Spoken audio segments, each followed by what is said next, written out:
Hello ninth class, welcome back on the channel. Ninth students, मैं आपके लिए लेके आई हूँ मैथ की एक और नई वीडियो। मैथ में हमने अपनी प्रीवियस वीडियो में स्टार्ट किया था chapter number 7 triangles. Student, chapter number 7 के एक्सरसाइज 7.1 के इंट्रोडक्शन को हमने प्रीवियस वीडियो में समझ लिया था। होप होल कंसेप्ट आपको अच्छे से समझ आ गया होगा। सो यहाँ पर जो हमारा कंसेप्ट था वो कॉन्ग्रेंस का था कि हमें जब दो ट्राइंगल गिवन होंगी तो उनको कॉन्ग्रेंट साबित करना है कि वो एक दूसरे के इक्वल कैसे है। So let's start. इंट्रोडक्शन इसीलिए करवाती हूँ ताकि एक्सरसाइज के क्वेश्चन आपको अच्छे से समझ आ सके, क्योंकि जितना भी हमने इंट्रोडक्शन समझा उसी के ऊपर जो हमारी एक्सरसाइज बेस होती है। आज की क्लास का हमारा टॉपिक रहेगा question number 1 to 5। Question number 1, 2, 3, 4 और 5 को आज की क्लास में हम डिस्कस करेंगे। Let's start with question number 1। In quadrilateral ABCD, ABCD, AC is equal to AD। AC किसके इक्वल है? AD के। AB bisect angle A। अगर बाइसेक्ट करेगा तो ये दोनों एंगल इक्वल हो जाएंगे, है ना। सो दैट ट्राइंगल ABC, ABC ये वाले ट्राइंगल कॉन्ग्रेंट टू ABD ये वाले ट्राइंगल, ये दोनों कॉन्ग्रेंट होंगे। और what can you say about BC and BD? BC और BD के बारे में आप क्या कह चाहोगे वो देखो। सबसे पहले तो हम देखेंगे कि triangle ACB and triangle ADB, AC is equal to AD given है हमें। Angle CAB equal to angle DAB। क्यों? क्योंकि बाइसेक्ट किया था, है ना। AB because of AB bisect angle A। AB is equal to AB common है दोनों में, कॉमन है। ओके, सो यहां पर हम कह सकते हैं बाई दो साइड हमारे पास इक्वल आ गई एक angle, by SAS rule triangle ACB congruent to triangle ADB congruent है। तो ये तो हमने साबित कर दिया। इसके बाद BC और BD के बारे में बात कर रहा है। जब दो ट्राइंगल इक्वल कॉन्ग्रेंट होंगी तो उनकी कोरस्पॉन्डिंग साइड क्या होंगी? इक्वल होंगी। तो बाई CPCT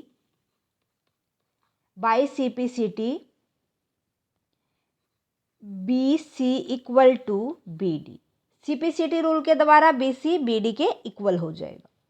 क्लियर है? ये था हमारा फर्स्ट क्वेश्चन। फटाफट से स्क्रीनशॉट लो, समझो एक बार दोबारा से। बात करें सेकंड क्वेश्चन की।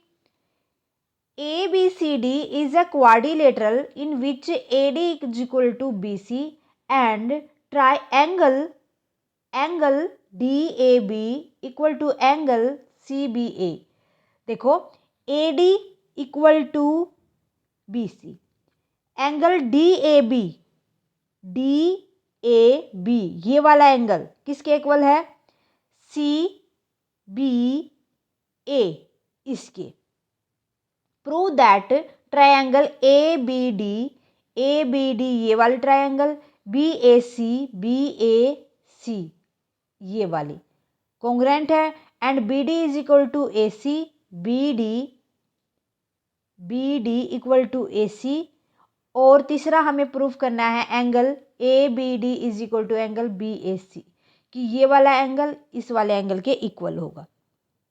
देखो, पहला हम देख लेते हैं, ट्राइंगल को प्रूफ करते हैं। In triangle ABD and triangle BAC हमें गिवन क्या है?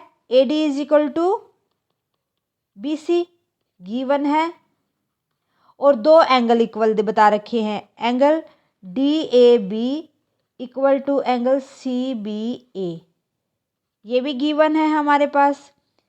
और यहाँ पर जो ये दोनों ट्राइंगल है, यहाँ पर ए बी दोनों में, इस वाले ट्राइंगल में और इस वाले ट्राइंगल में ए बी यहाँ पर क्या है, common. Okay, so by SAS rule, SAS congruency rule, हम क्या कह सकते हैं, triangle ABD congruent to ABD congruent to triangle BAC। तो हमारा ये फर्स्ट पार्ट यहाँ पर हमने प्रूफ कर दिया। इसके बाद जो सेकंड पार्ट है, BD is equal to AC। भाई BD ये वाला किसके इक्वल है, AC के। बाई CPCT हम कह नहीं सकते, by CPCT corresponding side of a congruent triangle are equal. ठीक है, अब थर्ड देखो, एंगल ABD, ABD ये वाला angle is equal to angle BAC ये वाला एंगल, ये भी तो इक्वल हो जाएगा, यही तो एंगल बचा था ना, BD equal to angle BAC by CPCT, corresponding part of congruent triangle are equal. ठीक है, ये एंगल भी और ये साइड भी इक्वल हो जाएंगे। गॉट इट, क्लियर है। इसके बाद नेक्स्ट देखते हैं, फटाफट से स्क्रीनशॉट लो। Question number third, AD is equal to BC are equal perpendicular to a line segment AB। Line segment AB इसके ऊपर परपेंडिकुलर बता रखे हैं, ये वाले BC एंड AD इक्वल है। So that CD bisect AB, CD bisect करती है AB को, ये आपको शो करना है। भाई अगर हम इन दोनों ट्रायंगल को कॉन्ग्रुएंट प्रूव कर देंगे तो वो तो अपने आप ही हो जाएगा, है ना। सो लो फिर यहाँ पर, इन ट्राइंगल OCB ये वाली ट्राइंगल एंड ODA ये वाली ट्राइंगल, तो यहाँ पर AD is equal to BC हमें बता रखा है, गिवन है कि यहाँ पर हमारे पास नहीं, AD नहीं था, ये AD is equal to BC perpendicular है, तो ये नहीं आएगा यहाँ पर ये तो क्या है, परपेंडिकुलर है, तो इसको हम छोड़ देंगे। उसके बाद हम एंगल देखेंगे, वर्टिकल अपोजिट एंगल कौन से हो जाएंगे, ये वाला एंगल, ये वाला एंगल वर्टिकल अपोजिट एंगल है, ये देखेंगे यहाँ पर। सो ये हमारे पास जो गिवन था ना, ये था BC is equal to AD, ये गिवन था, ये लिख देंगे BC is equal to AD। हाँ वो भी ठीक था, AD is equal to BC, ये गिवन है हमारे पास।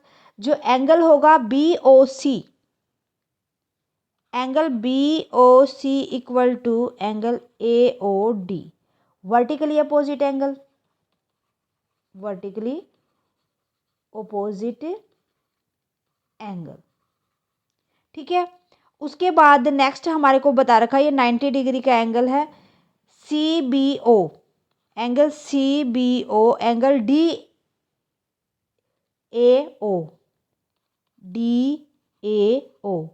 क्या है, ये इक्वल टू 90 डिग्री। ठीक है, सो हमारे पास दो एंगल इक्वल आ गए, एक साइड इक्वल आ गई। By AAS rule, congruence rule, हम क्या कह सकते हैं, triangle OCB congruent to triangle OBD,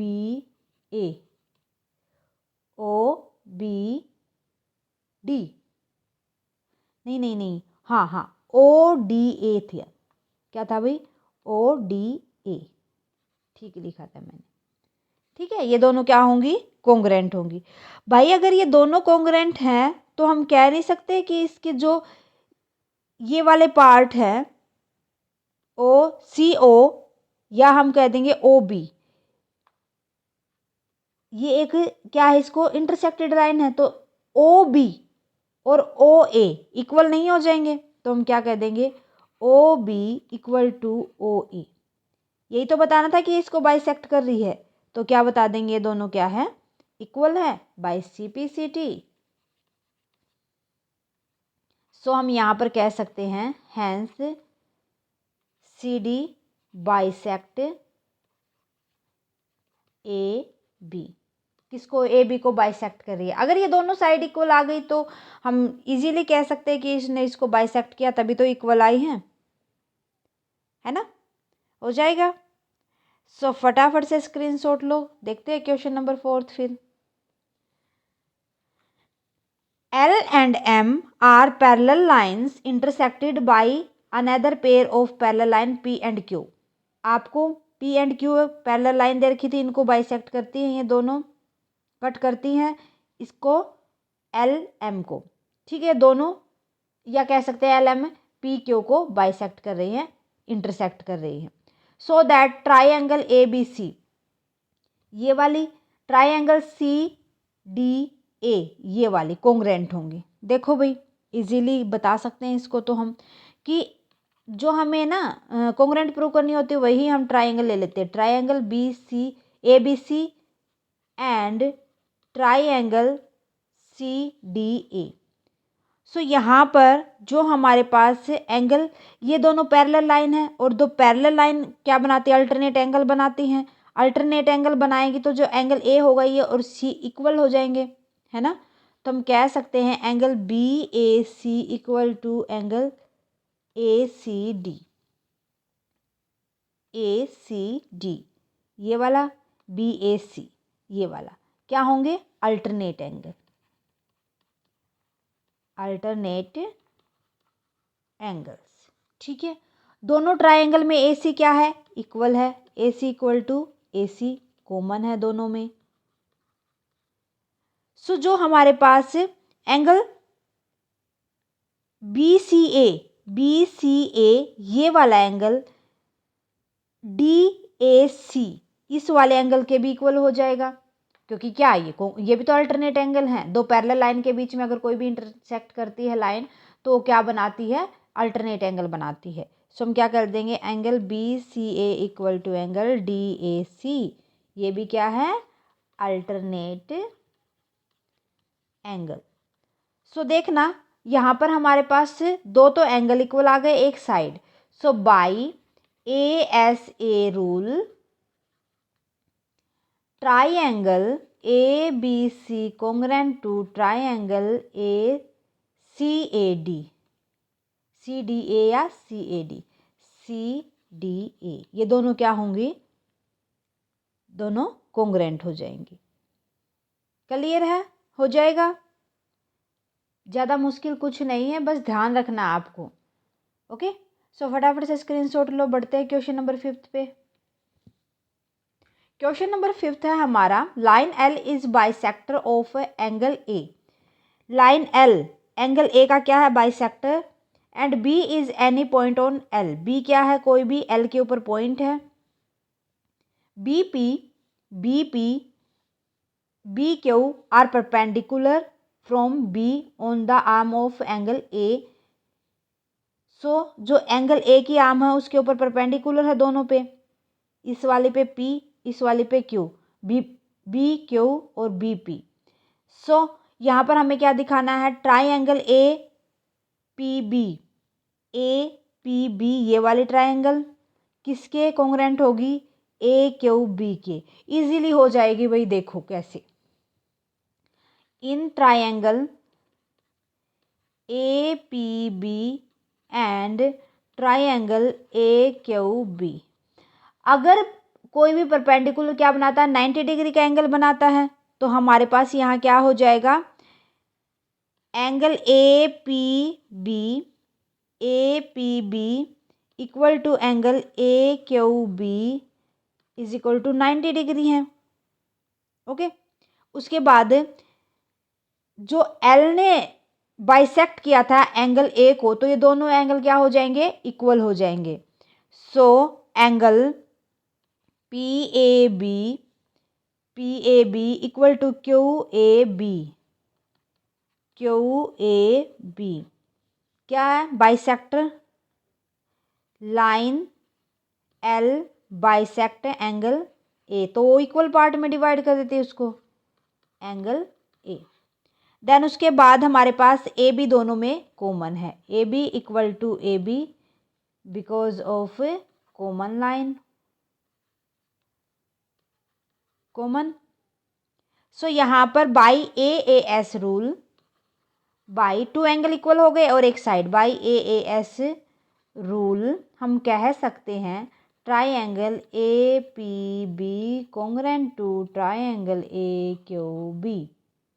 ठीक है, सेकेंड पार्ट था इसका B P is equal to B Q, B P is equal to B Q और B is equivalent distance from arm angle A, B है equal distance के ऊपर है। भाई बता देंगे हम इजीली इसको by CPCT rule, by CPCT rule corresponding part of a congruent triangle are equal, so B P is equal to B Q, second part हो जाएगा हमारा। अगर ये दोनों इक्वल होंगे तो जो बी पॉइंट है वो दोनों से इक्वल डिस्टेंस के ऊपर है। ओके, हो जाएगा। सो होप आपको समझ आ गया होगा हमें किस तरीके से क्वेश्चंस को सोल्व करना है। ओवरऑल ये इंट्रोडक्शन पे बेस होता है, तभी मैं इंट्रोडक्शन करवाती हूँ आपको। सो फटाफट से पांचों क्वेश्चन की प्रैक्टिस करो अच्छे से। कहीं भी कोई भी डाउट आता है तो प्लीज़ मुझे कमेंट सेक्शन में लिख दें, ताकि मैं आपके डाउट को साथ के साथ क्लियर अप कर सकूँ। आज की क्लास कैसी लगी वो भी मुझे कमेंट सेक्शन में लिख दें। अच्छी लगी क्लास तो प्लीज़ लाइक और अदर स्टूडेंट के साथ ज़्यादा से ज़्यादा शेयर करें, ताकि जिस तरीके से बेनिफिट आपको मिलता है अदर स्टूडेंट को भी मिल सके। सो स्टूडेंट, अगर आप चैनल पर नए हैं तो फटाफट से साया मैथ क्लासेस को सब्सक्राइब कर लें, बेल आइकन को दबा लें ताकि आने वाली क्लास की नोटिफिकेशन आपको मिल सके। Thank you student, bye bye and take care.